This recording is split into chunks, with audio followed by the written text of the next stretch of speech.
হিরাজিল palace গোটা পৃথিবীতে একটাই এবং সিরাজউদ্দৌলা একজনই এবং হিরাজিল প্যালেসের ইতিহাসও একটাই। সত্যি এই প্যালেসটা যদি তৈরি হয়, মুর্শিদাবাদের পর্যটনের একটা অন্য দিক তৈরি হবে। আসলেই এই যে ভাগীরথী নদীর পাশে হিরাঝিল প্যালেস, এটা তো হিরাঝিল প্যালেস নয়, এটা মনসুরগঞ্জ প্যালেস। এবং মনসুরগঞ্জের মধ্যে যে ঝিলটা খনন করা হয়েছিল সেটাকে হিরাঝিল বলা হতো।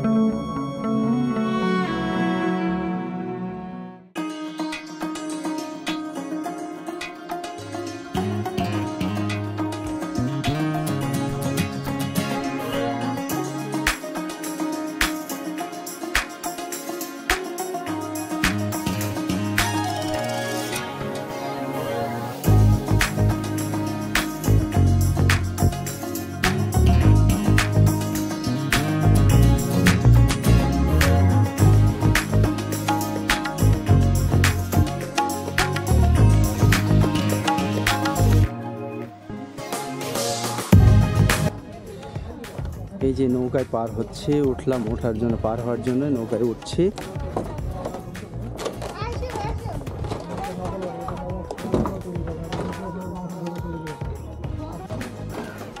যে আমরা সকলে চলে এসেছি, আমরা ডাহাপাড়া জেটি ঘাটে, এই ঘাটটা পার হয়ে যাব আপনার হচ্ছে ওই পাশে খোশবাগ দেখার উদ্দেশ্যে। তো এখান থেকে একটা জিনিস লক্ষ্য করুন, আমার ক্যামেরায় দেখতে পাচ্ছেন কিনা আপনারা, ওই যে সামনে রয়েছে আপনার যে হাজারদুয়ারি প্যালেসটা কিন্তু এখানেই, আর এই পাশে রয়েছে আপনার ঐতিহাসিক স্থাপত্য বলছে যেটা হচ্ছে খোশবাগ। খোশবাগটা এই পাশে রয়েছে, এই পাশে কীটেশ্বরী মন্দির রয়েছে এবং অজানা আরও কিছু কিছু জিনিস রয়েছে, সেগুলো আপনাদের সামনে তুলে ধরার জন্য চেষ্টা করছি। আর এখান থেকে আমাদের ভাড়া নিয়েছে আপনার 5 টাকা করে টোটো পার করতে, আর টোটো সহ আমরা রিজার্ভ নিয়েছিলাম 50 টাকা নিয়ে। গাড়িটা স্টার্ট করে দিয়েছে, যে আমরা যাচ্ছি, এগোচ্ছি আমরা।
ভাগীরথী নদীটা পার হলাম, এই গঙ্গাটা পার হয়ে আমরা চলে এসেছি পাড়ে।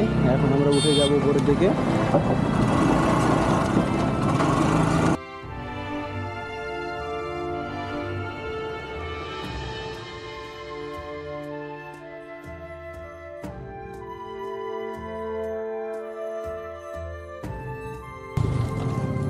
পার হয়ে আসে মোড়ের অবস্থান এরকম চোখে পড়বে, যে বিশাল একটা বটগাছ, গাছের নিচে এরকম বাজার, ছোট গাড়িগুলো রয়েছে।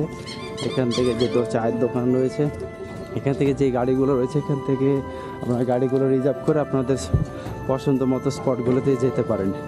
আপনাদের ভাড়া রিজার্ভ পড়বে 250 থেকে 300 টাকা এরকম খরচা আসবে।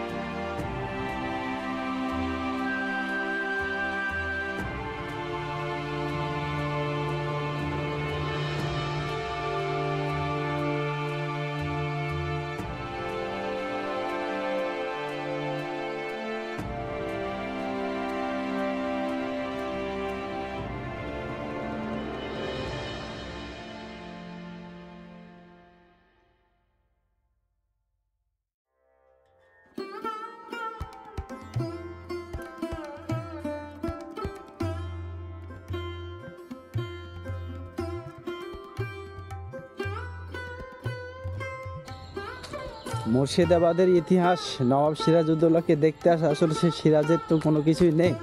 ব্রিটিশদের চক্রান্তের শিকার হয়ে তিনি যেমন যেমন জীবনটা ত্যাগ করছেন, তার প্রাসাদটিও আজ শেষ হয়ে গেছে। সেই প্রাসাদের কিছুটা অংশ যতটুকু ধ্বংসাবশেষ রয়েছে সেগুলো আপনাদের সামনে তুলে ধরছি। আর বাদ বাকি সবগুলো তো চলে গেছে ভগীরথীর গর্ভে, চলে গেছে, বিলীন হয়ে গেছে। তাই সামনের দিকে দেখাচ্ছে, আমরা এখন যে চলে এসেছি উদ্যানে, নতুন পরিসর হচ্ছে, ভিত্তিপ্রস্তর হয়েছে জায়গাটা এখানে। তো ভিত্তিপ্রস্তর এখানে মনুমেন্টটা তৈরি হলে এখানে আশা রাখি যে ভবিষ্যতে আরও মানুষের লোক সমাগমটা আরও বেড়ে যাবে। আমি এখন দেখাচ্ছি আপনাদের সামনে।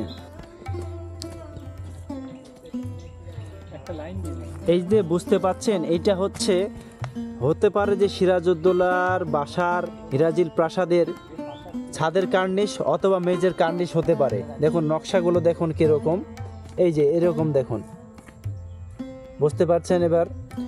এই দেখুন সেম একই ডিজাইন, এবং মনুমেন্টটাও তৈরি হবে এইরকম করে। এই যে দেখেন ইটের চালাগুলো কেমন করে রয়েছে, সারিবদ্ধভাবে সব কিছু রাখা রয়েছে।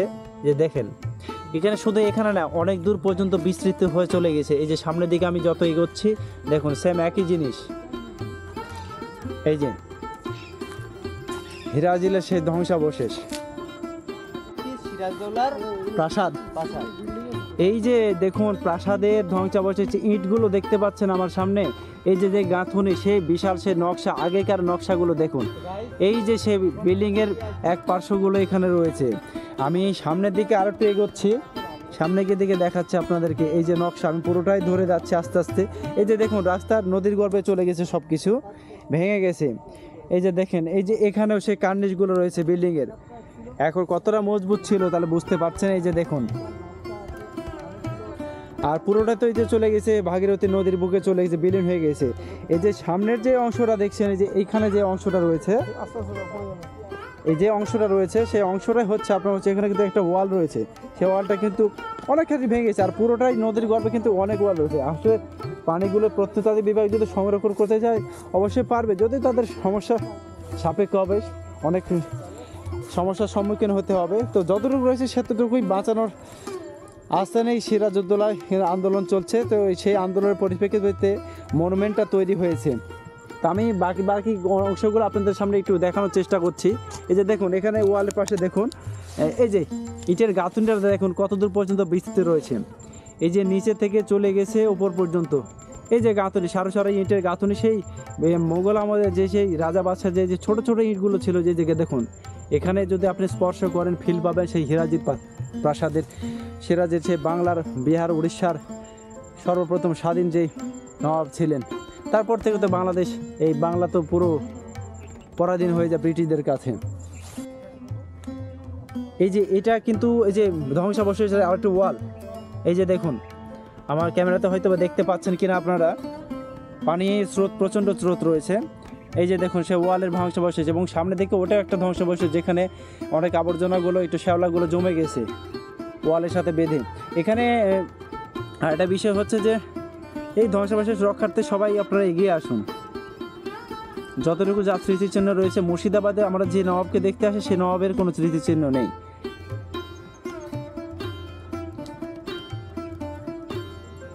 এই যে আমি পায়ে হেঁটে যাচ্ছি, এগুলো কিন্তু ইটের উপর দিয়ে হেঁটে যাচ্ছি আমি। এই যে ইটগুলো রয়েছে, ভাঙা ইটগুলো পড়ে রয়েছে।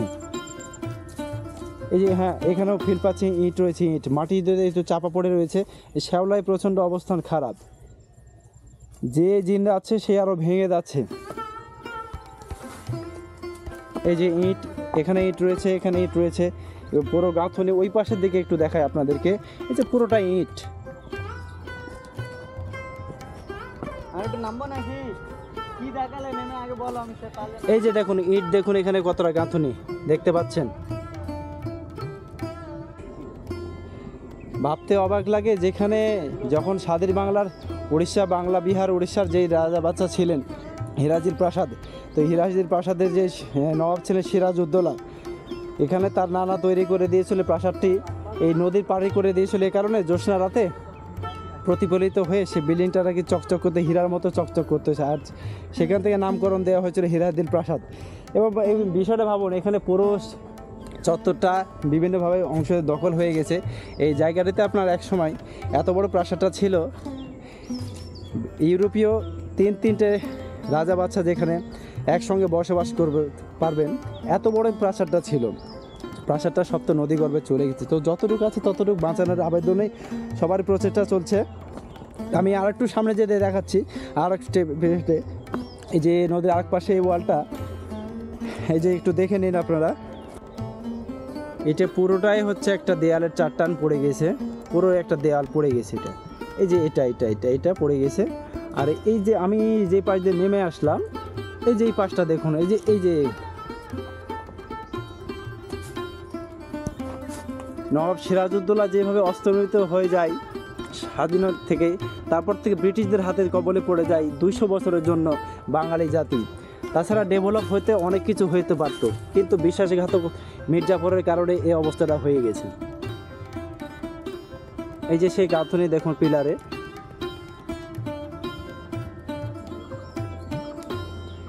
এই সেই ভগীরথী নদী, অনেক ইতিহাসের সাক্ষী এই সেই ভগীরথী নদী। হ্যাঁ, সব বিলীন হয়ে গেছে। এই নদীর গতিপথটা ব্রিটিশরা যখন নবাব সিরাজউদ্দৌলাকে হত্যা করেন, তারপরে গতিপথটা পরিবর্তন করে দেন এবং তারপরে তার স্মৃতিচিহ্ন মুছে দেওয়ার জন্যে নদীর গতিপথ চেঞ্জ করে দেওয়ার জন্য পুরো বিল্ডিং, তার পুরো প্রাসাদ পানির গর্ভে বিলীন হয়ে গেছে। হ্যাঁ, এটা বিল্ডিংয়েরই অংশ এবং সেই দেয়ালেই শ্যাওলাগুলো আটকে রয়েছে। হ্যাঁ, দেয়ালে শ্যাওলাগুলো আটকে। ঠিক। এখন দেখুন জায়গাগুলো দখল হয়ে গেছে।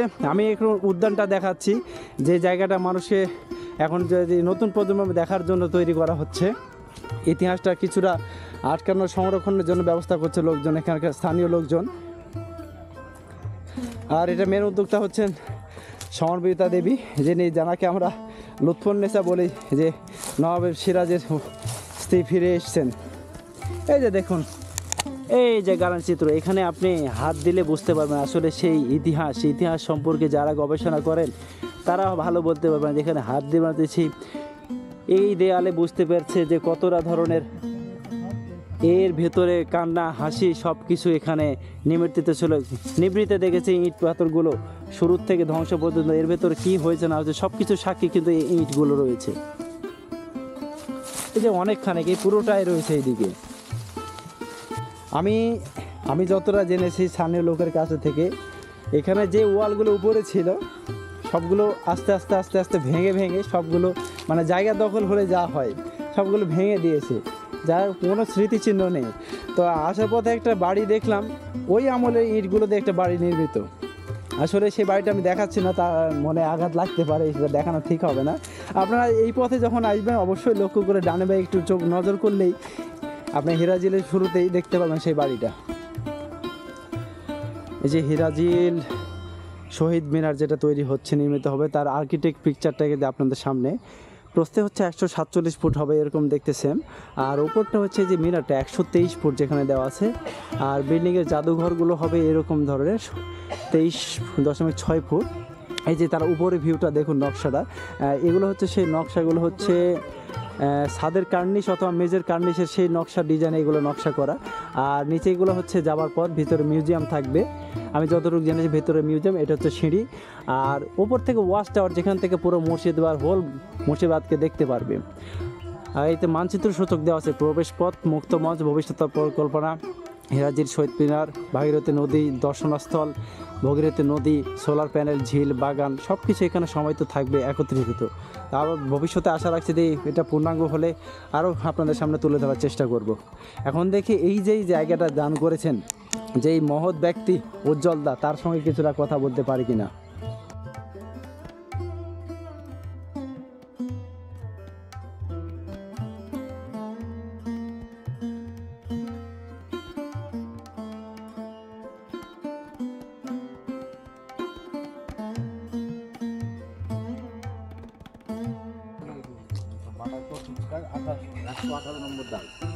দেখাচ্ছে নদী চলে আসছে, নদী হয়েছে।